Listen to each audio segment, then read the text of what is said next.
বলে অঝরে তিনি কান্নাকাটি শুরু করলেন আর বললেন, হে আমার সাহাবায়ে কেরাম, শুনে রাখো, এই তিন বন্ধু হারিস, সালিম এবং মুআব আল্লাহ তাআলার রাস্তায় যেমন জীবন দিয়েছে, যদি তোমরাও আল্লাহ তাআলার রাস্তায় এভাবে জীবনকে উৎসর্গ করতে পারো, জীবনকে বিলীন করতে পারো, তাহলে তোমাদের জন্য আল্লাহ তাআলা ক্ষমাকে নিশ্চিত করে রেখেছেন। সুবহানাল্লাহ। আমার ভাইরা দেখেন, সূরাতুত তাওবা এর ৯২ নম্বর আয়াতে, এই আয়াতের তাফসিরে মুফাসসিরিনে কেরাম উল্লেখ করেছেন তিন ব্যক্তির ঘটনা। তিনজন সাহাবী ছিলেন, তারা ছিল দরিদ্র শ্রেণীর, তাদের তেমন কোনো সাংসারিক তেমন কোনো অ্যাবিলিটি ছিল না, খুবই দরিদ্র ছিলেন। রাসূল সাল্লাল্লাহু আলাইহি সাল্লামের কাছে এসে বললেন, ইয়া রাসূলুল্লাহ, আমরা তো এই তাবুক যুদ্ধে অংশগ্রহণ করতে চাই। রাসূলুল্লাহ সাল্লাল্লাহু আলাইহি ওয়াসাল্লাম বললেন, হে আমার সাহাবীগণ, এবারের জন্য তোমাদের হয়তোবা যাওয়া হবে না। কেন? আমাদের বাহন নেই, আর বাহন ছাড়া এত দূরের পথ তোমরা যেতে পারবে না।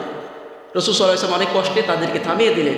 কিন্তু তারা যখন বাসায় চলে গেলেন, বাসায় চলে গিয়ে তারা সিদ্ধান্ত নিলেন, আমাদের অন্তরের মধ্যে জিহাদি তামান্না, অন্তরের মধ্যে তাবুক যুদ্ধে অংশগ্রহণ করার তামান্না যে কোনোভাবেই হোক এটা বাস্তবায়ন করতেই হবে।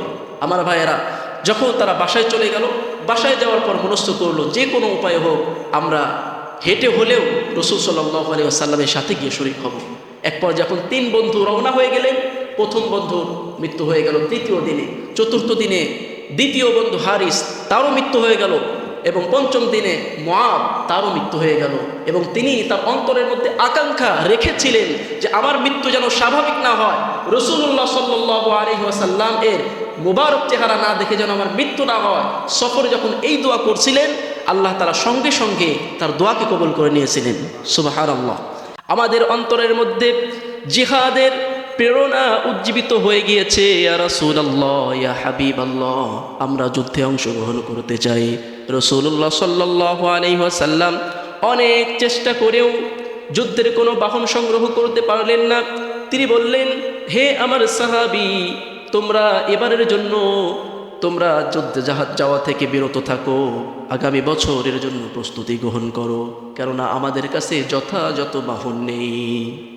আমার ভাইয়েরা, যখন এই তিন সাহাবীকে রাসূলুল্লাহ সাল্লাল্লাহু আলাইহি ওয়াসাল্লাম এই বার্তা দিয়ে দিলেন, ওই তিন সাহাবী কাঁদতে কাঁদতে অঝোর নয়নে তারা বাসার দিকে ফিরে গেল।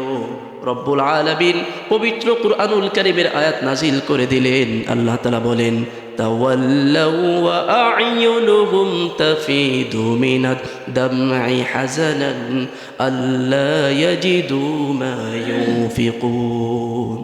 আমার ভাইয়েরা, কুরআনুল কারীম বলছে, ওই তিনজন সাহাবী অশ্রু প্রবাহিত অবস্থায় তারা বাসায় ফিরে গেল। তার কারণ হচ্ছে যুদ্ধের বাহন তাদের কাছে প্রস্তুত ছিল না। আমার ভাইয়েরা, এরপরে যখন তারা বাসায় ফিরে যায়, যেহেতু তাদের অন্তরের মধ্যে ঈমান নামক দৌলত ছিল, এই কারণে তিন সাহাবী মনস্থ করলো, যে কোনো মূল্যেই হোক না কেন আমরা রাসূলুল্লাহ সাল্লাল্লাহু আলাইহি ওয়াসাল্লামের কাফেলার সাথে গিয়ে শরীক হব। এবার তিনজন সাহাবী কিছু রুটি নিলেন, কিছু জব নিলেন, কিছু খেজুর নিয়ে পায়ে হেঁটেই তারা যুদ্ধের দিকে রওনা হয়ে গেলেন। মরুপথ তারা হাঁটতে ছিল।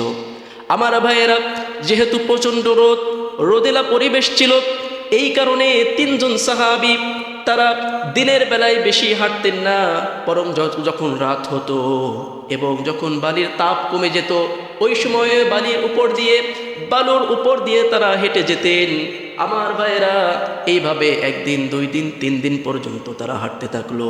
যখন তৃতীয় দিনের অবস্থা এমন হলো, আমার ভাইয়েরা, প্রচণ্ড রোদ, যেই রোদের কারণে তাদের তিনজনের চেহারা বিবর্ণ হয়ে গেল, পরিবর্তন হয়ে গেল।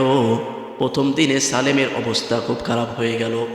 আমার ভাইয়েরা, সালেম ক্ষুধার্ত অবস্থায়, তৃষ্ণার্ত অবস্থায় তার ভাই মুআবকে বলল, হে ভাই, তৃষ্ণায় আমার কলিজা শুকিয়ে যাচ্ছে, একটু পানির ব্যবস্থা করো।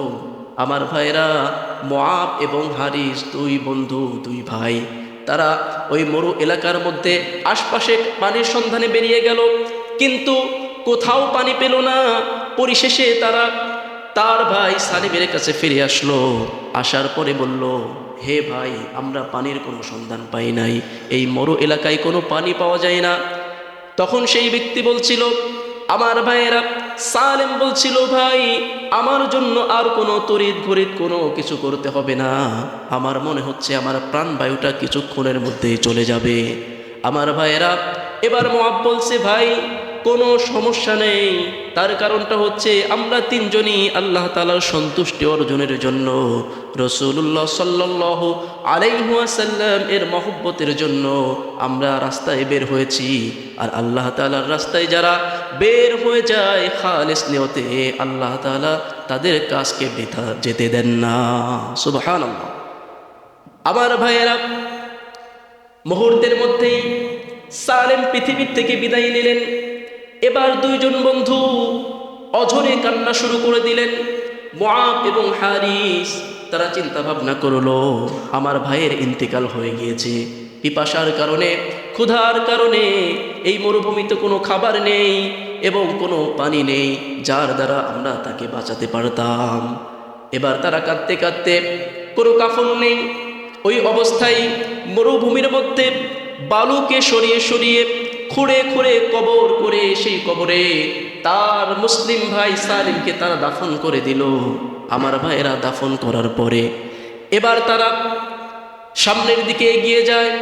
সামনের দিকে যখন তারা এগিয়ে যায়, চতুর্থ দিনে এসে হারিসের অবস্থাও করুণ হয়ে গেল।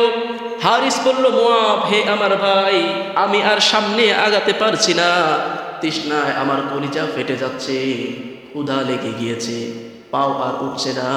আমার ভাইরা, ওই ভাই মুআব সে তাকে সান্ত্বনা দিয়ে বলছে, হে ভাই, কোনো সমস্যা নেই, তুমি যেহেতু আল্লাহ তাআলার রাস্তায় বের হয়েছো, আল্লাহ তাআলা মুমিন মুসলমানের কোনো কাজকে বৃথা যেতে দেন না। আমার ভাইয়েরা, এবার সে তার জন্য পানি সংগ্রহের জন্য মরু এলাকায় বেরিয়ে গেল, কিন্তু মরু এলাকায় বেরিয়ে গিয়েও সেখানে কোনো পানির সন্ধান পেল না, কোনো খাবারের সন্ধান পেল না। এবার সেই ব্যক্তি অর্থাৎ মুআব সে চলে আসলো তার ভাই হারিসের কাছে। এসে দেখে হারিসের অবস্থা বড় মারাত্মক, করুণ অবস্থা হয়ে গিয়েছে। হারিস এবার বলছে নিজেই, ভাই এবার আমার জন্য আর কোনো চেষ্টা করতে হবে না, মনে হয় আমার সময়ও ঘনিয়ে এসেছে। আমার পূর্বের ভাই সালিম যেমন আল্লাহ তাআলার রাস্তায় জীবন দিয়ে আল্লাহ তাআলার কাছে পৌঁছে গিয়েছে, ঠিক একইভাবে বোধহয় কিছুক্ষণের মধ্যে আমাকেও পরপারে পাড়ি জমাতে হবে। আমার ভাইয়েরা, এবার মুআব বলছে, হে আমার ভাই হারিস, আমার প্রথম বন্ধু, প্রথম ভাই সালিম সে আমাদের থেকে বিদায় নিয়েছে, এবার যদি তুমিও আমার থেকে বিদায় নিয়ে চলে যাও, তাহলে একাকী এই মরুপ্রান্তরে আমি কিভাবে হাঁটতে থাকবো? ভয়ঙ্কর পরিস্থিতি। রাত্র যখন হয় তখন ক্ষতিকর পোকামাকড়, বাঘ ভাল্লুকের আওয়াজ শুনতে পাওয়া যায়। হে ভাই, আমাকে একা ছেড়ে তুমি চলে যেও না। আমার ভাইয়েরা, দুই বন্ধুর মধ্যে, দুই ভাইয়ের মধ্যে এই কথা যখন চলছিল, তখন কথা চলতে চলতে চলতে চলতে এক পর্যায়ে মুআব বলে, আমার ভাই হারিস এই কথা বলতে বলতে আল্লাহ তাআলার নাম স্মরণ করতে করতে দুনিয়ার থেকে বিদায় নিয়ে চলে গেল। সুবহানাল্লাহ। কেমন তাদের মরণ দেখেন। আজকে আমাদেরও মৃত্যু হয়, কিন্তু মৃত্যুটা আল্লাহ তাআলার জন্য হয় না। অনেক যুবক ছেলেদেরকে দেখা যায় যে তাদের মৃত্যু হয় রাস্তায়, গাড়ি অ্যাক্সিডেন্টে, বিভিন্ন দুর্ঘটনায় মৃত্যু হয়, কিন্তু আফসোসের বিষয় হচ্ছে এই মৃত্যুটাই যদি আল্লাহ তাআলার জন্য হতো, তাহলে সে মৃত্যু বরণ করা দেরি, জান্নাতের সার্টিফিকেট পাওয়া দেরি হতো না। সুবহানাল্লাহ। এই কারণে আমাদের ভাবতে হবে, যতগুলো কাজ আমরা এই পৃথিবীর মধ্যে আঞ্জাম দিয়ে থাকি, সেই কাজকে আল্লাহ তাআলার জন্য হচ্ছে, সেই কাজকে রাসূলুল্লাহ সাল্লাল্লাহু আলাইহি ওয়াসাল্লামের জন্য হচ্ছে। যদি এইভাবে আমরা আমাদের জীবনকে সাজাতে পারি, যদি এইভাবে আমরা আমাদের জীবনকে পরিচালনা করতে পারি, তাহলে সালিম এবং হারিসের যেমন ইন্তেকাল হয়েছে, ওই রকম শুভ ইন্তেকাল আমাদের জীবনেও আসবে। সুবহানাল্লাহ। আমার ভাইয়েরা, এবার মুআব একাকী মরু ওই ভূমির মধ্য দিয়ে হেঁটে যাচ্ছে, কিন্তু তার অন্তরের মধ্যে ভয়, আমার সাথে কোনো বন্ধু নেই। সালিম হারিস দুইজনের ইন্তেকাল হয়ে গিয়েছে, কিন্তু তার অন্তরের মধ্যে আকাঙ্ক্ষা ছিল। আল্লাহ তাআলার কাছে দোয়া করেছিলেন মরু প্রান্তরেই, হে আল্লাহ তাআলা, আমার দুই ভাই সালিম এবং হারিসের মৃত্যু হয়ে গিয়েছে, কিন্তু তোমার কাছে দোয়া করি রব্বুল আলামিন রাসূলুল্লাহ সাল্লাল্লাহু আলাইহি ওয়াসাল্লামের মুবারক চেহারা না দেখে যেন আমার ইন্তেকাল হয়। এই দোয়া করতেছিলেন, মুহূর্তের মধ্যে আল্লাহ তাআলা মুআবের দোয়াকে কবুল করে নিলেন। এবার মুআব হাঁটতে থাকলো, হাঁটতে হাঁটতে হাঁটতে হাঁটতে পঞ্চম দিনে মুআব অসুস্থ হয়ে গেলেন, তৃষ্ণার্ত হয়ে গেলেন, ক্ষুধার্ত হয়ে গেলেন। এবার আর সামনে বাড়তে পারলেন না, হামাগুড়ি দিয়ে সামনের দিকে গন্তব্যের দিকে চলতে থাকলেন। হঠাৎ করে দেখেন অনেক দূরে একটি তাঁবুর মধ্য থেকে টিম টিম করে একটি প্রদীপের আলো জ্বলছে। তখন তিনি ওই স্থান থেকেই ওই সমস্ত ভাইদের দিকে ইশারা করলেন, তারা শুনলেন না। কিছুক্ষণ পর তাঁবুর কাছ থেকে একজন সাহাবী এই মুআব তার বন্ধুকে দেখতে পেল। দেখতে পেয়ে কয়েকজন সাহাবীকে নিয়ে মুআবের কাছে এসে তার হাল পরিস্থিতি জিজ্ঞাসা করলো।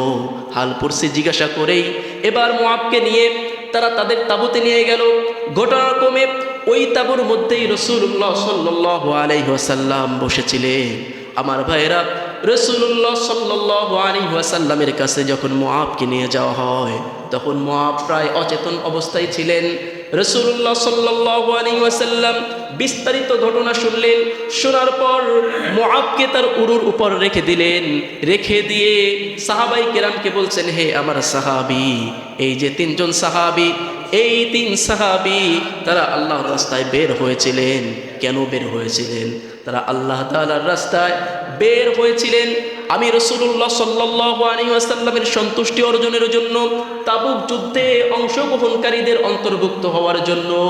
যার কারণে পূর্বের দুই বন্ধু সালিম এবং হারিসকে আল্লাহ তাআলা যেমন মাফ করে দিয়েছেন, আমার এই প্রাণের সাহাবী, এই সাহাবী মুআব রাদিয়াল্লাহু তাআলা আনহুকেও আল্লাহ তাআলা মাফ করে দিয়েছেন। সুবহানাল্লাহ। আমার ভাইয়েরা, এবার রাসূল সাল্লাল্লাহু আলাইহি ওয়াসাল্লাম যখন এই ঘোষণা দিলেন যে এই তিনজন সাহাবীর ব্যাপারে সূরাতুত তাওবা এর আয়াত নাজিল হয়েছে, তাওয়াল্লাউ আ'য়ুনুহুম তাফিদু মিনাদ দাম'i হাযানা আল্লা ইয়াজিদু মা ইউনফিকুন। রাসূলুল্লাহ সাল্লাল্লাহু আলাইহি ওয়াসাল্লাম এই কথা বলে অঝরে তিনি কান্নাকাটি শুরু করলেন আর বললেন, হে আমার সাহাবায়ে কেরাম, শুনে রাখো, এই তিন বন্ধু হারিস, সালিম এবং মুআব আল্লাহ তাআলার রাস্তায় যেমন জীবন দিয়েছে, যদি তোমরাও আল্লাহ তাআলার রাস্তায় এভাবে জীবনকে উৎসর্গ করতে পারো, জীবনকে বিলীন করতে পারো, তাহলে তোমাদের জন্য আল্লাহ তাআলা ক্ষমাকে নিশ্চিত করে রেখেছেন। সুবহানাল্লাহ। আমার ভাইরা দেখেন, সূরাতুত তাওবা এর 92 নম্বর আয়াতে, এই আয়াতের তাফসিরে মুফাসসিরিনে কেরাম উল্লেখ করেছেন তিন ব্যক্তির ঘটনা। তিনজন সাহাবী ছিলেন, তারা ছিল দরিদ্র শ্রেণীর, তাদের তেমন কোনো সাংসারিক তেমন কোনো অ্যাবিলিটি ছিল না, খুবই দরিদ্র ছিলেন। রাসূল সাল্লাল্লাহু আলাইহি সাল্লামের কাছে এসে বললেন, ইয়া রাসূলুল্লাহ, আমরা তো এই তাবুক যুদ্ধে অংশগ্রহণ করতে চাই। রাসূলুল্লাহ সাল্লাল্লাহু আলাইহি ওয়াসাল্লাম বললেন, হে আমার সাহাবীগণ, এবারের জন্য তোমাদের হয়তোবা যাওয়া হবে না। কেন?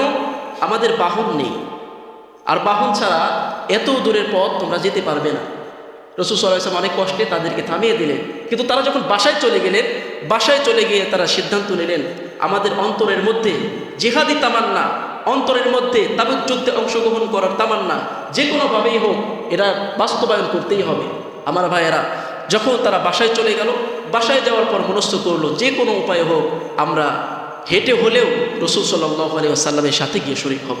এরপর যখন তিন বন্ধু রওনা হয়ে গেলেন, প্রথম বন্ধুর মৃত্যু হয়ে গেল তৃতীয় দিনে, চতুর্থ দিনে দ্বিতীয় বন্ধু হারিস, তারও মৃত্যু হয়ে গেল, এবং পঞ্চম দিনে মুআব, তারও মৃত্যু হয়ে গেল।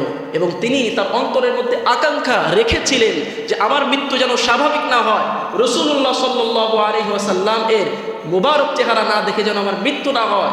সফরে যখন এই দোয়া করছিলেন, আল্লাহ তাআলা সঙ্গে সঙ্গে তার দোয়াকে কবুল করে নিয়েছিলেন। সুবহানাল্লাহ। এই কারণে এখানে একটা মাসআলা হচ্ছে, মুসাফির ব্যক্তির ব্যাপারে শরীয়তের মাসআলা হচ্ছে, কোনো ব্যক্তি যদি মুসাফির হয় আর সফর করা অবস্থায় যদি আল্লাহ তাআলার কাছে দোয়া করে, তাহলে এই আল্লাহ তাআলা এই ব্যক্তির দোয়া খুব সহজেই কবুল করেন। সুবহানাল্লাহ। মুসাফিরের দোয়া কবুল হয়, পিতামাতার দোয়া কবুল হয়, এবং ওই মুসলিম ব্যক্তি যার উপরে অন্যায়ভাবে জুলুম করা হয়েছে এই ব্যক্তির দোয়াও কবুল হয়। হাদিসের মধ্যে এসেছে এই তিন শ্রেণীর দোয়ার মধ্যে এবং আসমানে দোয়া ওঠার মধ্যে কোনো পর্দা আল্লাহ তাআলা রাখেন না। সুবহানাল্লাহ। আমার ভাইয়েরা, সূরাতুত তাওবা এর এই 92 নম্বর আয়াত থেকে আমাদের শিক্ষা হচ্ছে 3 সাহাবী আল্লাহ তাআলার জন্য রাসূল সাল্লাল্লাহু আলাইহি ওয়াসাল্লামের সন্তুষ্টি অর্জনের জন্য তারা আল্লাহর রাস্তায় বের হয়ে গিয়েছিলেন। যদি আমরা এইভাবে প্রত্যেকটা কাজ আল্লাহ তাআলার সন্তুষ্টির জন্য করতে পারি, তাহলে অবশ্যই ওই সাহাবীর আমলের সাথে যদি আমার আমল মিলে যায়, আল্লাহ তাআলা ওই ওসিলায় আমাদেরকে মাফ করে দিবেন। সুবহানাল্লাহ।